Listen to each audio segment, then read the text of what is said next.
The heat presses down like lead on Jack's shoulders as he raises a clenched fist and the patrol freezes. 6 soldiers standing still in the middle of a street that should be alive, but isn't. No children, no voices, no clatter of pots that usually drifts out from open windows. Nothing, just the wind carrying dust. And that silence Jack has learned to fear more than any gunshot. The kind of silence that comes before something. Jack knows this village too well. He's walked through it. 3 times in the past 2 months, always saw old men sitting in doorways, always heard a baby crying somewhere in the distance. But today the doors are shut like eyelids over eyes that refuse to see, and the windows. The windows are watching with no one behind them. Jack feels the hair on his arms rise beneath the body armor. Somewhere ahead, something is waiting, he just doesn't know what yet. If you're still here, stay with me, subscribe, leave a like, because this doesn't get easier from here. The mission had started like so many before it. The sun's still low, the temperature already climbing too fast for a March morning in the Panjwai district, Kandahar province. Lieutenant Jackson Mercer, Jack to everyone who knew him, had woken up at 4:40 a.m. at the outpost, drank a bitter coffee that tasted like nothing, and read the briefing for the 3rd time before folding it into his vest pocket. It was a reconnaissance patrol. Enter the village of Jari. Check reports of suspicious movement received the night before from a local informant. Speak with the village elder and return, simple on paper. And nothing is simple after 2 years in Afghanistan. Jack was 28 and already looked 40. Not in the lines of his face, he was still young there, but in his eyes, the eyes of someone who had seen the ground open in fire and dust and take people with it. He had arrived on his 2nd tour believing experience would protect him and learned the hard way that sometimes experience only teaches you to recognize danger 1 second before it arrives. 1 second in Panjwai. 1 second is the difference between everything and nothing. The team was made up of 6 men besides Jack, Corporal Torres, the youngest, who talked too much when he was nervous, Specialist Dewan, Afghan-American, acting as interpreter, fluent in dialects most others struggled with, Sergeant Holt, a veteran of 3 tours who rarely spoke, but when he did everyone listened, and 3 more soldiers Jack trusted to be fast, disciplined, and reliable. It was a good team, the kind of team that makes the difference when things shift. They left the outpost at 6 in the morning, before the heat became unbearable. The route to Jari took 40 minutes on foot across open terrain. Then followed a dirt road cutting through dry pomegranate fields and sand-colored adobe walls. Jack knew that path by heart, knew the curves, the blind spots, the places where the ground sounded different under his boots, more hollow, more tense, and where you had to walk watching the ground, not the horizon. 2 years teaches you that the horizon lies. The ground rarely does. The walk stayed quiet until they reached the entrance of the village. Torres made a comment about the heat. Dewan replied in Pashto, drawing a quiet laugh from one of the others, and Holt walked in silence from start to finish. As he always did, Jack moved at the front, his eyes shifting from window to window, from door to shadow, from shadow to open space, a movement that had become almost automatic now, like breathing, scan, register, filter. That's how you stay alive. When they reached the main entrance of the village, Jack stopped for a moment and observed. The central street stretched ahead, wide enough for a truck, lined with low mud brick buildings, some with flat roofs and narrow balconies. It was early morning. There should have been movement, children fetching water, women moving behind half-open doors, old men with tea in hand. But instead, silence settled over everything like a heavy cloth. Jack felt something tighten in his chest. Not fear yet, but the shadow that comes before it. He raised his fist, and the patrol stopped. Jack stood still for almost 30 seconds, and 30 seconds standing still in open ground is an eternity. His eyes sweeping every door, every window, every gap between the buildings. Nothing moved. The wind carried fine dust that scratched at the throat, and somewhere in the distance a dog barked once, and then went quiet too. Even the animals disappear when something is wrong. Jack knew that. He had learned it in Helmand, during his first tour, when a village that looked empty revealed. 3 fighters hiding inside a straw storage shed. Looked empty. The word that changes everything. Dewan moved up beside him without a sound and stopped at his side. Looking down the same street, feeling the same thing, he didn't need to say much, just murmured that he didn't like it. That the last time he had seen a village like this had been in Arghandab, and what came after that. He'd rather not remember. Jack didn't answer, but he listened. When Dewan said he didn't like something, it carried weight. He had grown up among these people, understood their body language, knew when an absence was normal, and when it meant people had run. The decision in front of him was simple in theory. and impossible in practice. Move forward or pull back. Moving forward without information meant walking straight into a trap with your eyes open. Pulling back without confirming the report meant returning to base with nothing, knowing that tomorrow another patrol might walk the same road and face something worse. Jack waited all while keeping his eyes locked on the street. There was a mission, there was a reason they were there, and there was that tight knot in the stomach every soldier learns to recognize, something no training manual ever really explains.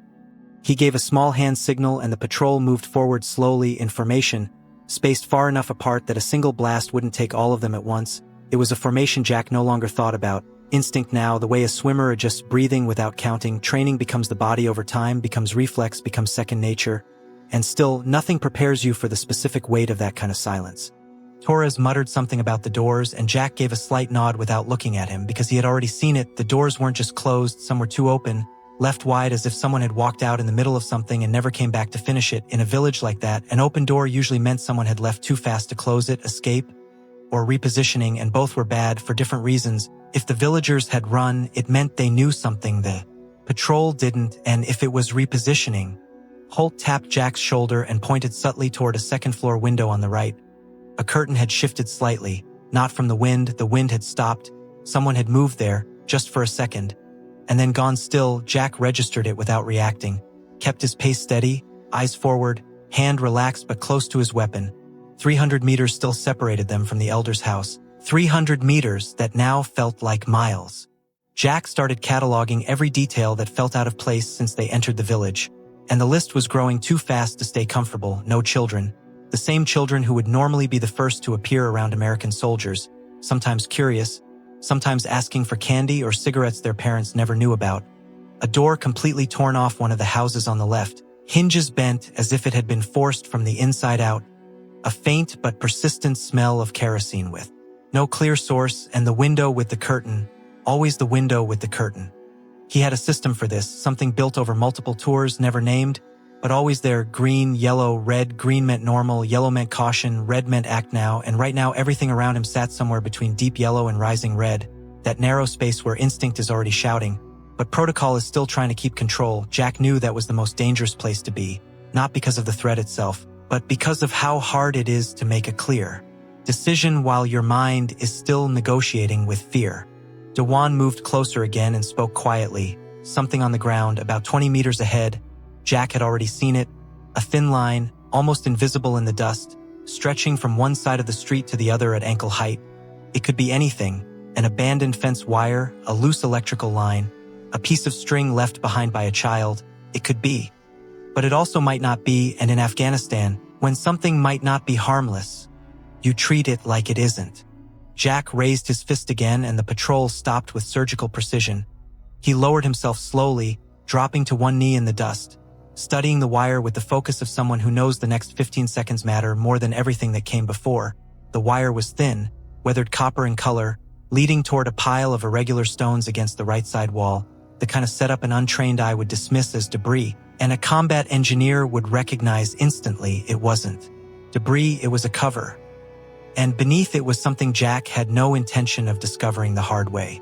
Holt moved in beside him without a word, looking at the same line on the ground, and they shared that silent understanding that only exists between men who have survived things like this before. This is real, this is dangerous, and now every ounce of calm matters. Torres had stopped talking completely, and the silence from him said more than anything he could have said out loud. The other three soldiers shifted instinctively, covering the side angles of the street, backs turned away from the wire, no orders needed. Jack pulled the radio from his vest and called it in, voice low, controlled, reporting the situation, giving coordinates, requesting EOD support. The response came fast. Support in 18 minutes. 18 minutes in the middle of that street, with an active charge 20 meters ahead, and at least one confirmed presence watching from a window above.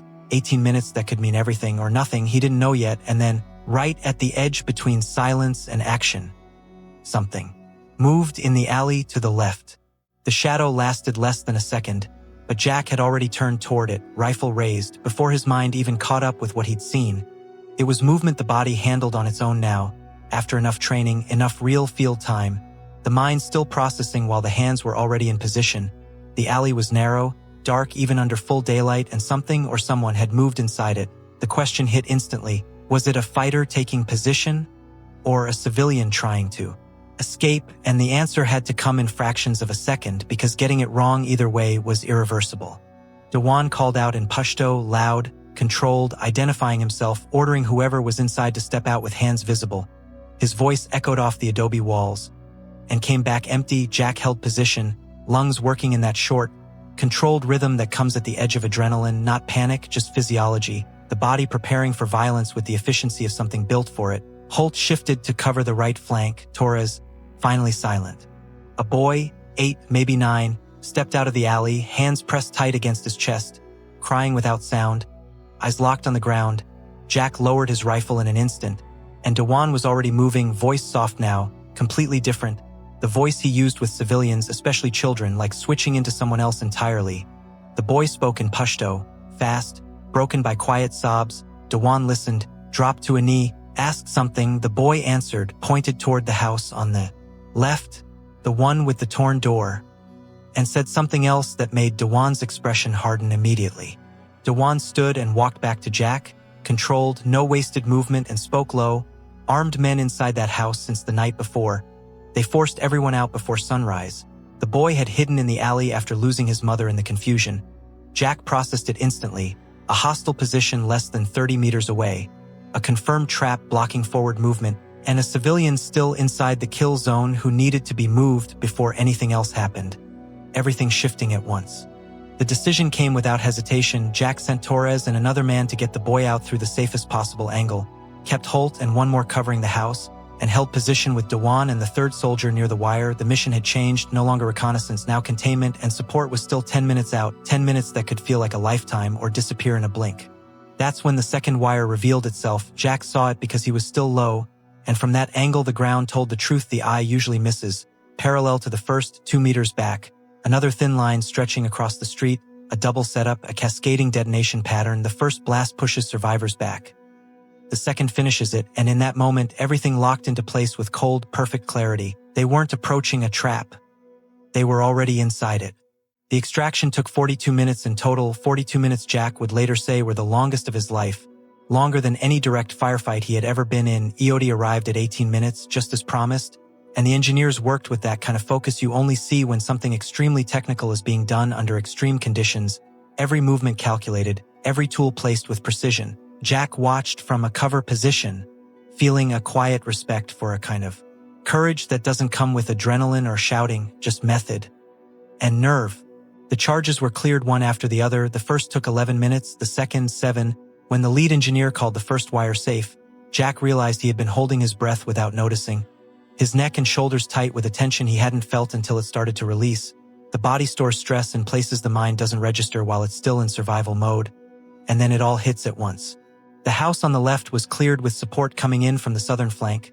3 fighters were detained without a single shot fired, something rare enough to feel like both relief and surprise. Later, interrogation would confirm they were part of a local cell that had set the ambush specifically for patrols on that route.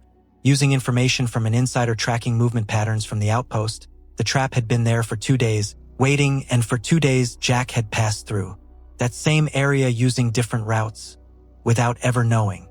The boy was reunited with his mother 3 hours later, at an improvised gathering point 2 kilometers away from the village.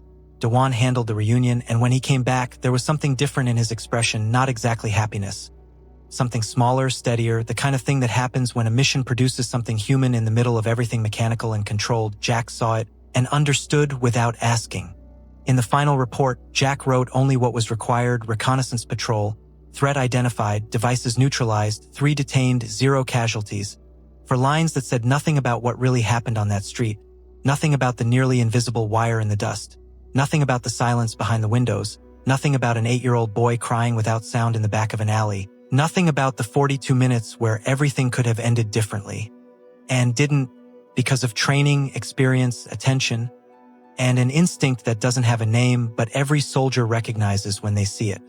Jack folded the report, sealed it, handed it off to intelligence, then stepped outside, stood in the dust of the late afternoon, and looked out at the horizon for longer than he could measure. Somewhere beyond those ochre mountains, that village was trying to return to normal, doors opening again. Children eventually making the sounds children are supposed to make, or maybe not. Maybe that street would carry that silence longer than anyone would want to admit. Jack didn't know. The only thing he knew was this: he was still standing, and so was his team, and tomorrow there would be another mission. In Afghanistan, time isn't measured in days. It's measured in missions, and every mission where everyone walks away standing is a kind of victory no report can ever explain.